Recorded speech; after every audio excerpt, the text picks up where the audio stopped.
And here, as you can see, we have hundreds and hundreds of computers lined up running calculations on the Bitcoin network, which makes it possible for transactions to happen in the Bitcoin ecosystem. Well, I can honestly say I've never seen this many computers running at one time. This is really, truly something. This is Dan Dicks here reporting for Press for Truth, and as I'm sure you've probably heard by now, Bitcoin has just reached an all-new milestone at a price of over $100,000 USD per Bitcoin. Today I posted this. This picture is well over a decade old, from when I was a sponsor at the Bitcoin Expo in April of 2014 in Toronto, where I interviewed the industry's experts and learned all about the decentralized nature of BTC. Now, one BTC is worth over $100,000 USD. Have you subscribed to Press for Truth yet? And this post led to the same question being asked by a number of people, which is, could this be a Trojan horse for an eventual global CBDC, a central bank digital currency that will actually enslave humanity? And if you're against CBDCs, shouldn't you also not trust Bitcoin moving forward? Excellent question. So I'd like to start this video with a clip of myself wondering these very same things over 11 years ago in April of 2013, back when Bitcoin was priced at about $120. You know, when I started learning about it, I first heard about it probably nearly 2 years ago, maybe a year and a half ago. And started hearing about it more and seeing it more and more popping up here and there, and then so probably close to a year ago I started looking into it, and I certainly was skeptical at first because I am aware of a globalist agenda to create a one world currency, a cashless society. And the thing about a cashless society is that people are still going to buy and sell and trade. It's just that there won't be any physical money behind it. It'll all be based on credit and operating under a digital currency. So my first thought about Bitcoin was that this could be a test run. This could be the beginning of the introduction of a global cashless society, basically. So I've always had my guard up about Bitcoin, but at the same time, I really did like the concept of stepping outside of the system and stepping away from the centralized bankers, moving away from the Federal Reserve and using this peer-to-peer system. It's the cryptology, the encryption is solid. Apparently, hackers out there would tell you that it's the code is secure. So it is safe in that aspect. But I think what ended up happening is for the people who saw this incredible rise in Bitcoin, especially after the Cyprus incident, that's when it really, really took off. You got a lot of people who just wanted to get rich quick. You get people who saw this fast rising currency and they wanted to, you know, as the classic goes, buy low, sell high, get in when they can and sell shortly after and make a lot of money very quickly. And that's why people are buying into Bitcoins at $200 and over $200, but bringing it all the way up to $266. I think it was, you know, the people who bought in at 10 cents or you know, 20 cents, 50 cents, $1 maybe 2 years ago. Those are the people who truly understood the what's good about Bitcoin, the fact that it's a way of stepping outside of the centralized banking system. And those are the people who got into it for the right reasons. And I think recently, within the last few weeks, we saw this incredible rise by people who just simply wanted to get rich quick. And what ended up happening with such a fast rise is that people panicked. A sell-off started, people started to panic, and as the story goes, the whole thing crashed. And I'm not too sure if it's going to come back, but again, I'm starting to wonder. I go back to my earlier suspicions that this maybe was a test run for a global digital currency and the eventually establishing a global cashless society. But again, I like the aspects of stepping outside right now of using the current centralized banking system. So I think we're going to see more of these types of currencies popping up in the very, very near future. There's already the little brother to Bitcoin is referred to as Litecoin. It should be interesting to watch that one. And I've just been, as I said, somewhat on the fence with Bitcoin, so I've been sitting back, just kind of watching the whole thing unfold, just kind of taking it all in, and sure enough, this inevitable crash in the bubble has occurred, and a lot of people have lost out on a lot of money. But again, a lot of those people were just trying to get rich quick, and they didn't understand the true benefits of going with something like Bitcoin.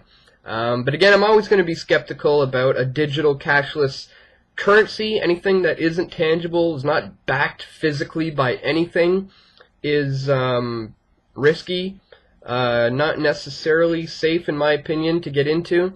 And I wanted to share with you today a video that Mike Adams, the Health Ranger, put out just one day before the crash.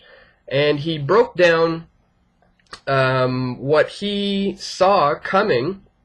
And that's another thing. I think a lot of people who analyze the markets and who are interested in the economies of the world pretty much saw that this is coming. It can be calculated mathematically. You can just look at the history of parabolic moves. They're always going to crash. When you have a fast rise, you're going to have a fast crash. I just think people were taken by surprise about how quickly this actually occurred. And Mike Adams was recently on the Alex Jones show, and he pointed out some very interesting aspects to this that I hadn't even considered, that I thought were very interesting, pointing out the idea of the centralized banking system purposely buying up bitcoins in order to create this fast rise, and then to begin selling them off to create the crash in order to generate the panic, in order to generate the fear, and to crash the new currency so that the general population would no longer trust any kind of a currency that is outside of the centralized banking system. That's an interesting point. He very well could be right about that. But at the same time, I can't help but wonder if it is the goals of the central global banking systems to eventually install one of these digital currencies that people are going to think are outside of the system, but really is not. But anyways, it has occurred. This just happened yesterday. And again, Mike Adams predicted that it would happen just less than 24 hours before it actually happened. So I'd like to share with you a video of his analysis. I think he gives a great breakdown about why it rose so fast and why the inevitable crash was going to come. And sure enough, it did come less than 24 hours after this broadcast. So here's the excellent analysis of the fast rise and fall of Bitcoin from Mike Adams, the Health Ranger. Eventually, it's going to crash hard. And I bet my reputation on that, Alex. I am 100% sure we're going to see a massive Bitcoin crash at some point with an ultra-accelerated velocity of the crash. It will be the fastest crash of any currency in the history of human civilization. And there are mathematical reasons for that I've tried to lay out in the story that I just published. I think it's up on InfoWars. But it will be a high-velocity crash. The reason is because people are buying Bitcoins who don't know what Bitcoins are and who have no use for them. These are speculators. They're buying Bitcoins in the same way that people bought tulip bulbs in the tulip bulb mania of, I think, 1637. It's going to be the same thing. It's just a new vehicle, and it's going to crash Bitcoins eventually, at which point they will become a good value to buy once the crash has happened, Alex. Go over some more of the mathematics for people. All right, well, everybody who's holding Bitcoins right now believes that their Bitcoins are worth $200, $210 because that's the latest market price for the Bitcoins. So there has been literally hundreds of millions of dollars in valuation that has been artificially created by the ramp up in Bitcoin prices. So everyone who holds Bitcoins thinks all their Bitcoins are worth that, and in a grand total, it's well over $1 billion. In truth, though, once a sell-off begins, the greed that is currently pushing the market upwards will transition into fear. The price support will falter. The fear will start a sell-off. The sell-off will start to devalue the holdings that current people have in Bitcoins. Once they see their money dropping down, they're going to start selling. That's right. Slow growth is always the healthiest. When something goes straight up like an Atlas rocket, it's going to go straight down, and you already see them putting money laundering rules onto it, just preparing to try to then outlaw any competing digital currency, because the globalists are actually going to go themselves on record to a global SDR backed up by carbon taxes, wellhead taxes, and money transfer Tobin taxes. So they will try to strangle this in the crib. They may even be pumping money into it so that they can then dump it later. I mean, if they didn't, look, I think like the enemy. If I was the enemy, I'd do that. Exactly. The central banks would be very smart right now to be buying Bitcoins, pushing it up, making it very, very popular, getting as many people on board as possible, and then when the timing is right, do a mass sell-off of Bitcoins, flood the marketplace with massive supply of Bitcoins, causing a crash, causing Bitcoins to be discredited so that no one ever trusts a decentralized, non-government-run currency again. That's the brilliant, evil tactic of the central bankers, who we know are deeply engaged in psychological warfare and market manipulations. So I think they are involved right now. That's some interesting insight when you consider that now, over a decade later, you've got the multinational investment company BlackRock buying up as much Bitcoin as they possibly can. I raised this concern of Bitcoin being a potential Trojan horse with one of Bitcoin's earliest evangelists, Andreas Antonopoulos. Listen now to his response to my criticism that gets into the decentralized nature of Bitcoin. I've heard somewhat of the allure seems to be that it's the anonymity to Bitcoin is that you can do transactions outside of the view of the big banks or the government. Is that a big part of why it's so interesting to you or others? Not really. I mean, Bitcoin isn't really anonymous. It's loosely pseudonymous.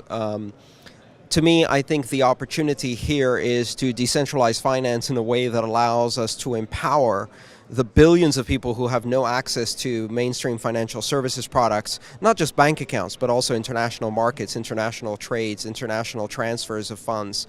Bitcoin isn't designed to bypass the banks or things like that. It's simply designed to not care about them. It doesn't see borders, just like the internet doesn't see borders. It is concerned only with connecting individuals. And by connecting individuals, it empowers individuals. And I think that's a pretty exciting thing.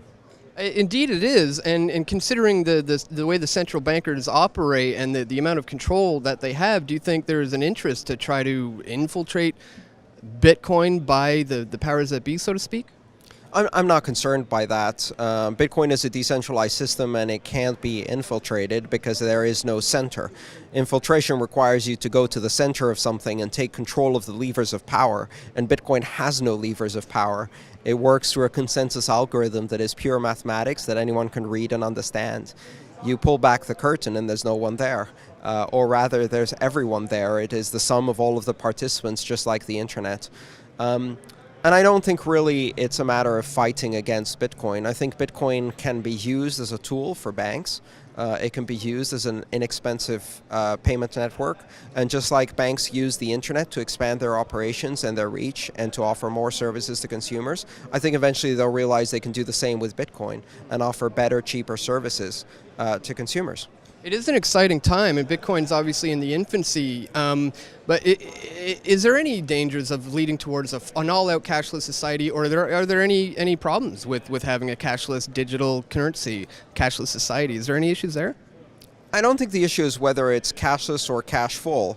The issue is who controls the cash and who controls the information. So the issue is centralization of control. And we have never before in history had the ability to do financial transactions without a central authority that verifies or issues the currency or controls the monetary policy. Bitcoin is the first opportunity to have completely decentralized financial operations that are simply person to person. And to me, that's incredibly empowering. And we can do a lot of things with Bitcoin that can protect us from centralized control, or rather from the abuse that occurs when people who achieve control over the central levers of power then use them to enrich themselves at the expense of everybody else. And as you can tell, I definitely had my guard up at the time about Bitcoin being a potential Trojan horse. And so a few years later, in May of 2017, I interviewed one of the world's biggest Bitcoin critics, Peter Schiff, to get the other side of the story. So listen here to what he had to say about all of this back then. I notice a lot of people who are aware of this coming dollar crash, let's say, are looking to protect their assets, and not all of them are looking into gold and silver, but a lot of people are getting into cryptocurrencies, and over the last couple of months there's been an explosion in the Bitcoin markets, and hundreds of altcoins have popped up.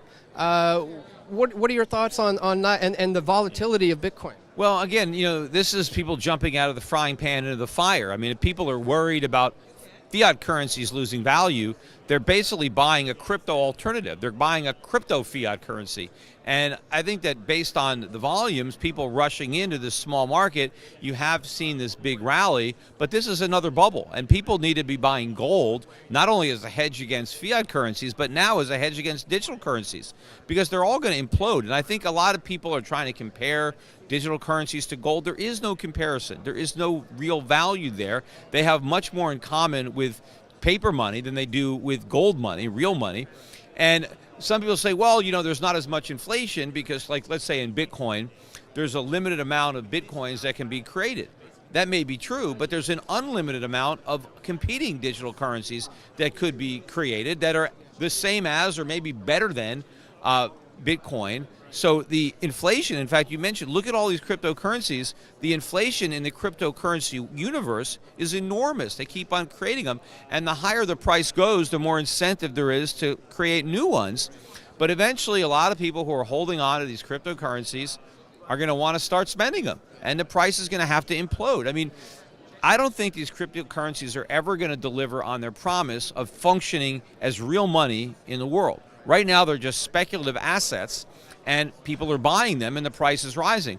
But during the dot-com bubble, you had the same thing. You had a lot of companies that never could actually deliver on their promise, which was operate a business profitably. But that didn't stop speculators from bidding up the price of their stock.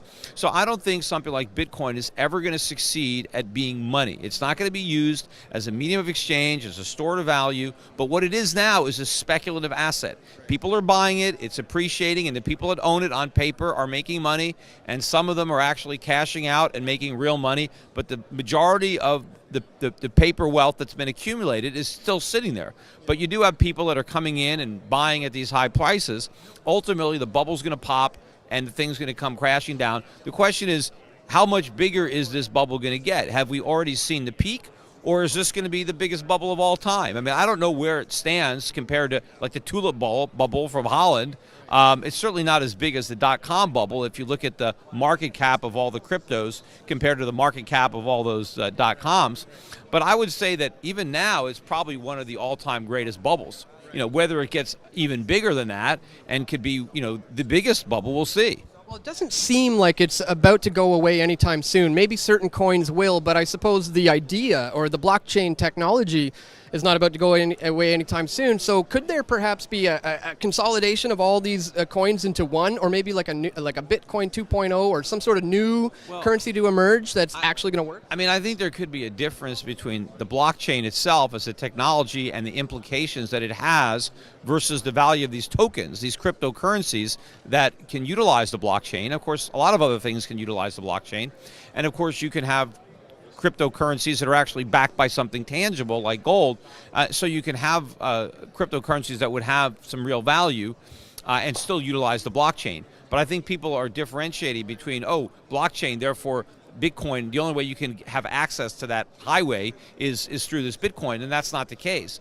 But that's how people right now are speculating, and they're being rewarded because other people, other fools, are paying greater prices than the previous fool. So you have this like dynamic going on, but you have a real problem in official fiat currencies. Central bankers are in a box. They have created these bubbles. They have printed too much money. Now they got interest rates at zero. They have negative rates. They have their balance sheets are exploding. There is a currency crisis coming. So there's a reason to be skeptical of these of fiat currencies, and there's a reason to look for a hedge. But people are taking the wrong choice if they end up in a cryptocurrency. They should be going back to real money. They should be going back to gold. Fast forward now to today's world of global uncertainty, and Bitcoin and gold have both hit all-time highs in 2024. So what should we be doing here? Well, folks, here's the thing.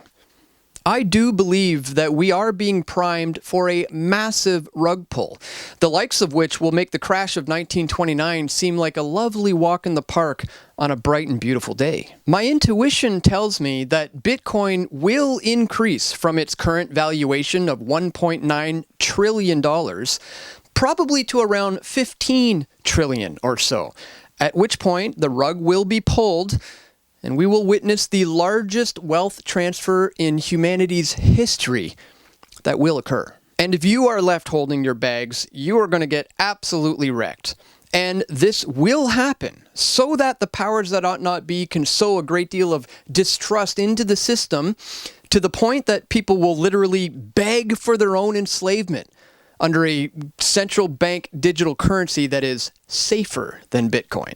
So yes, I'm against the idea of a one-world digital currency, but because of the decentralized nature of Bitcoin, I don't think it's necessarily the one that's going to enslave humanity. I do think they will continue to build it up and destroy it because of the nature of its decentralization. But before that happens, you need to remember, technology is a double-edged sword that can be used both for negative or for good purposes. And much like how I despise the fact that these cell phones we are all using now are spying devices that track, trace, and database our every move, but I still use this technology to my advantage right now to expose the powers that ought not be while I still can. So if you currently own some Bitcoin, there will be opportunities for you to use it to your advantage before the rug is pulled. But that can literally happen at any given moment.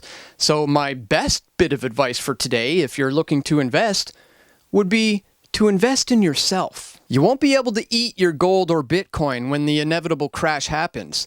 So go ahead and get yourself some chickens before that becomes completely illegal. Get yourself a fully sustainable garden before they completely monopolize the global food industry. Get yourself in shape so you'll be harder to kill from all the toxic poisons that they're bombarding us with. And get yourself right with God, because in the end, that's who we're going to have to answer to, regardless of what investments we've made during our time here. Let me know your thoughts in the comments section below.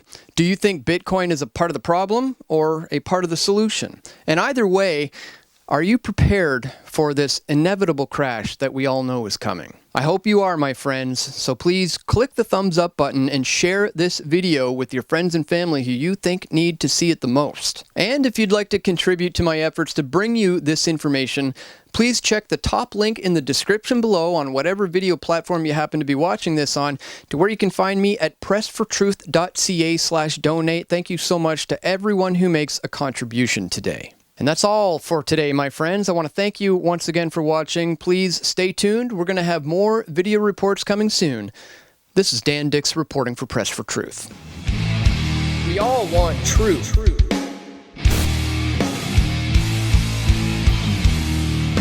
The truth will set you free.